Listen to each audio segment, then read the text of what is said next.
आप देख रहे हैं वाल्मीकि रामायण भाग 7 एपिसोड 10 राक्षसों की लगातार पराजय। श्री राम और लक्ष्मण जी को स्वस्थ देखकर वानर गर्जना करने लगे। बादलों की गड़गड़ाहट के समान उनका वो घोष रावण को भी सुनाई दिया। रावण अपने मंत्रियों के साथ था। जीत से पहले ही उसका जश्न मनाने लगा था, लेकिन वानरों की गर्जना सुनकर उसे लगा कि कुछ तो गड़बड़ है। उसने मंत्रियों को पता लगाने के लिए कहा। जब सच्चाई सामने आई तो उसका चेहरा उतर गया और तब क्रोध से सांप की तरह फुंकारते हुए उसने धूम्राक्ष को शत्रु पर आक्रमण का आदेश दे दिया। ध्यान दो, पहले ही दिन वानरों ने नगरी के दरवाजे और बाहरी दीवार का कुछ भाग तोड़ डाला था, लेकिन फिर राक्षसों ने भी कड़ा आक्रमण किया था। युद्ध तो अब भी नगरी के बाहर ही हो रहा था। धूम्राक्ष बड़ी सेना लेकर आत्मविश्वास से नगरी के पश्चिमी द्वार से बाहर निकला। यहां हनुमान जी वानरों का नेतृत्व कर रहे थे। तद बभूव अद्भुतम घोरम युद्धम वानर रक्षसाम। वानरों और राक्षसों के बीच घोर और अद्भुत युद्ध होने लगा। पहले दिन की तरह राक्षस घोड़ों, हाथियों और रथों पर चढ़कर आए। उनके पास अस्त्र शस्त्र भी थे। वे वानरों पर तीर और भाले बरसाने लगे, उन्हें मारने काटने लगे। वानरों ने पेड़ों के तनों, चट्टानों, लातों और घूसों से शत्रु पर हमला किया। उन्होंने कई राक्षसों को पीट पीट कर मार डाला। दोनों पक्ष बहादुरी से लड़े। अनेक सैनिक हताहत हुए। हनुमान जी ने धूम्राक्ष के रथ पर एक विशाल शिला दे मारी। शिला को आते देख धूम्राक्ष हाथ में गदा ले रथ से कूद गया, लेकिन उसका रथ चकनाचूर हो गया। फिर हनुमान जी ने दूसरी चट्टान उठा ली और शत्रु की ओर दौड़े।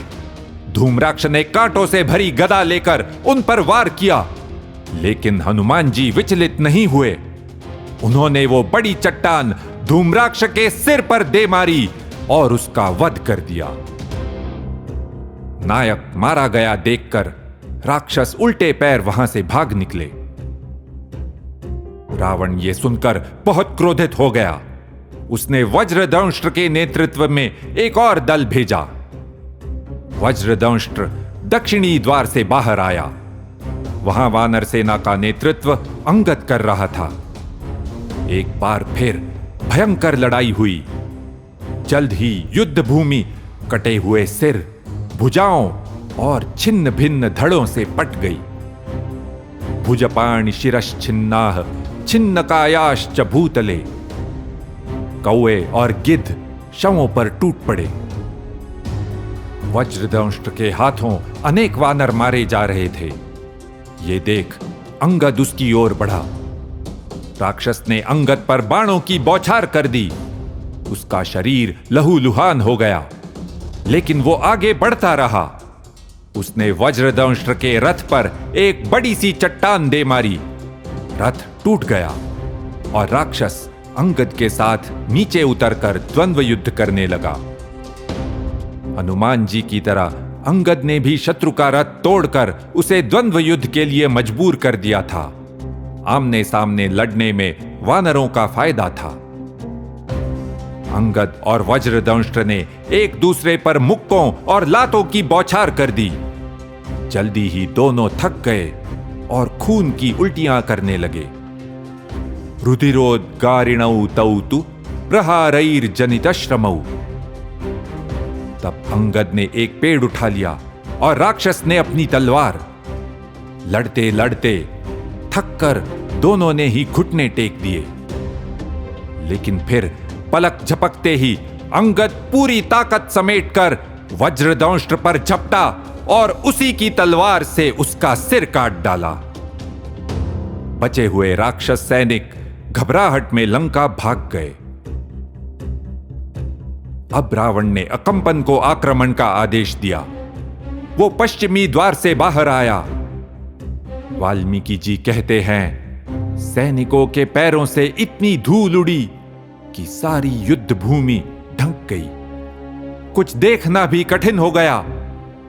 लेकिन थोड़ी देर बाद धूल जमीन पर बैठ गई, क्योंकि युद्ध भूमि अब खून से भर गई थी।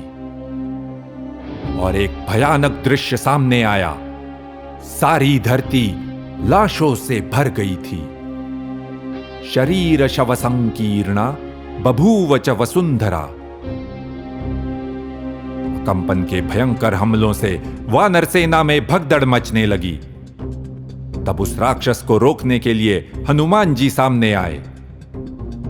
यहां देखो, अकंपन के साथ लड़ाई के प्रसंग में वाल्मीकि जी ने हनुमान जी के उड़ने या अपना शरीर बड़ा करने का कोई उल्लेख नहीं किया है। याद है ना, सुंदरकांड में जब हनुमान जी समुद्र पार कर रहे थे, तब वाल्मीकि जी ने ऐसा वर्णन किया था। क्या उस वर्णन को शब्दशः लेना चाहिए या एक काव्यात्मक अलंकरण समझना चाहिए? तो सोचो, अगर हनुमान जी उड़ सकते और अपना शरीर पर्वत की तरह बड़ा कर सकते, तो फिर इस समय युद्ध में उन्होंने ऐसा क्यों नहीं किया? इससे लड़ाई भी जल्दी समाप्त हो जाती, कई सैनिकों के प्राण भी बच जाते। अकंपन ने हनुमान जी के ऊपर अनेक घातक तीर चलाए। हनुमान जी घायल तो हुए, लेकिन उसकी परवाह किए बिना वे लड़ते रहे। गृहीत्वा सुमहाशैलम पाणिनैकेन मारुतिः सविनद्य महानादम भ्रामयामास वीर्यवान। हनुमान जी ने हाथ में एक बड़ा पत्थर उठाया और उसे जोर से गोल घुमाकर गर्जना करते हुए अकंपन पर दे मारा। अकंपन धनुर्विद्या में कुशल था। उसने अपने तीर से उस पत्थर को हवा में ही तोड़ दिया और फिर से हनुमान जी पर बाणों की वर्षा करने लगा।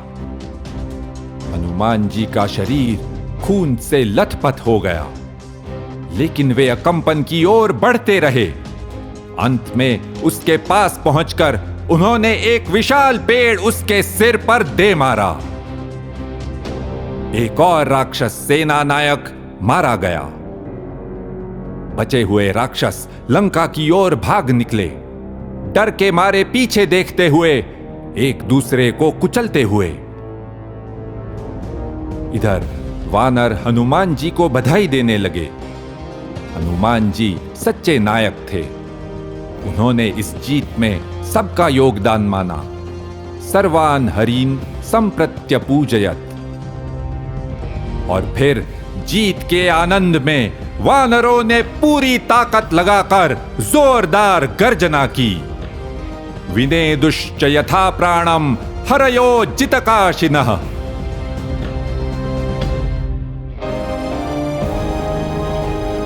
इति ह आस। ऐसा ही हुआ था।